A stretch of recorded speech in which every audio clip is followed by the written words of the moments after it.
It's extraordinarily humbling, and I mean, it's kind of beautiful in a way that as creators we get to do something that's true to our hearts, and then other people pick up on that same sort of passion. We're taking all these risks with the game and making a more complicated game, a more nuanced story than we've ever done before, and it's something we really wanted to play, but we had no idea what the public, how they would react to it. And of course it was really, really exciting for us to see that people didn't just buy into it, but they were really excited about the world and the story and the themes and the subtext that we were putting into it.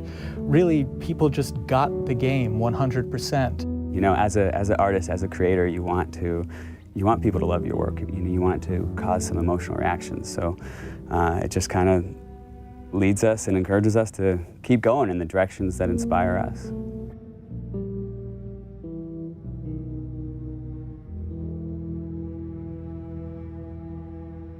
The Last of Us: American Dreams, the graphic novel we released through Dark Horse, co-created by Faith Erin Hicks, the co-writer and amazing artist on that comic book. And it introduces the character of Riley.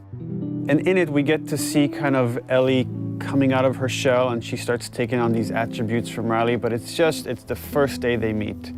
And it became really interesting to us to say, okay, months later, after these two have become best friends, and they've had this falling out, where does that relationship go? In discussing ideas, it's like, what if we got to play through that kind of relationship? What if we saw that relationship?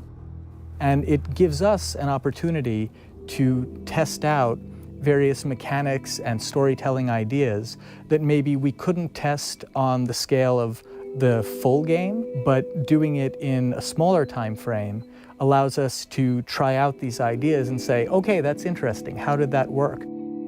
The comic book was kind of a great way to see a little bit of what Ellie and Riley's relationship was. So when we set out to design the world, we already had a point of reference that there had already been some great work done just in terms of some of the visuals and some of the language between Riley and Ellie. I think we had a sound story pretty early on that we felt was compelling enough to okay, that justifies us moving forward with the idea of single-player DLC. Now you have a team of some burnt-out, frazzled people that you're trying to say, like, okay, guys, let's go again. Can we do it again? And that's a lot. That's a lot to ask of anybody after 3.5 years of grind. We kind of right away knew we wanted to focus on Ellie. We wanted to tell a little bit more about who she was before all this. We also felt like some people were wondering what happened in that time span between when Joel gets really injured and then you play as Ellie. And I felt like I wanted to meet Riley. Like I want to know her. I read a little bit from like the comics, and you kind of had this image in your head in the character, but you kind of really don't meet them until you start to see them. And once you get the actor in there, once you get these people, they really start to come out. All this time I thought you were dead. Yeah. It was interesting sort of this time around to be with someone new. When Yanni came in during casting, I was like, that's totally who I saw in the comic book. That's totally her, that's totally who I heard. You need to cast her. I was a bit intimidated to kind of come on to something that's so big. It's different, Ashley started with it and you're, coming in, I guess, as a sophomore, you know what I mean? Like, you feel like, oh gosh, am I gonna fit in? And then, will I really be able to live up to the standard that's so high? With The Last of Us, we got to see the events that led to who Joel is during the game. We never get to see that with Ellie. With Ellie, we're picking her up at the outset of the journey. What this DLC really allowed us to do is focus on Ellie's life prior to that journey. And we get to see, she's just a kid, ultimately.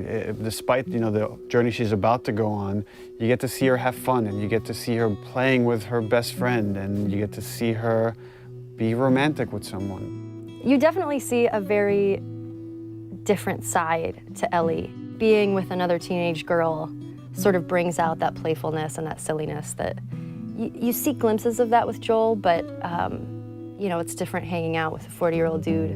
You know Ellie as this really tough, strong kid that has gone through so many crazy things and has seen so many things, to this other side of her, a little bit more vulnerable, softer side of her through the eyes of Riley. So it's a really interesting relationship there because you get to see somebody who really influenced who Ellie is and taught her how to survive and be strong. And then you see that playful Ellie, and you see the events that are shaping her and changing her, and how she loses the one person in this world that she cares for.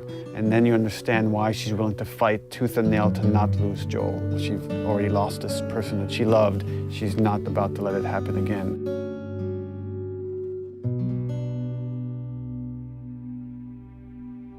There was a lot of gameplay where we kind of challenge ourselves to say, okay, how do we add tension? How do we add core mechanics to two teenage girls that have snuck out of this military dorm and are being playful at the mall? There are large portions where there is no combat, where we're really focusing on the narrative connection between you and an allied character.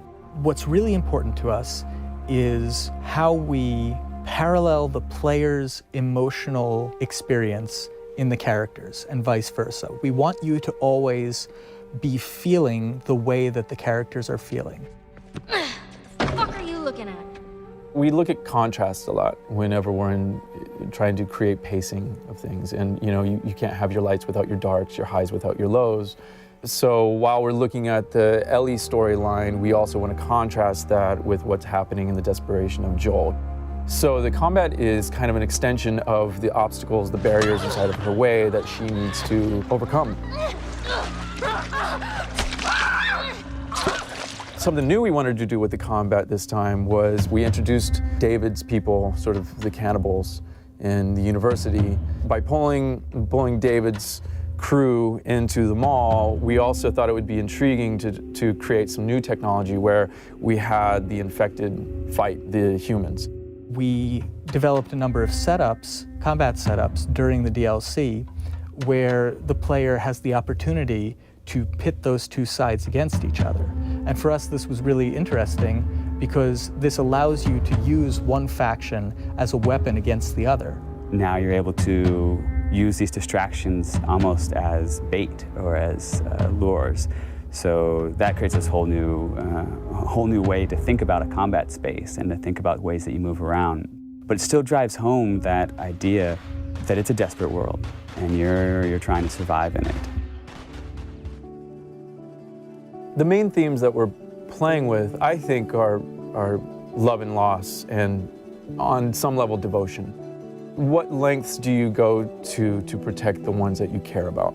If you never know if you're going to die tomorrow, in the next hour, in the next few minutes, every moment spent with those you love is a moment to cherish.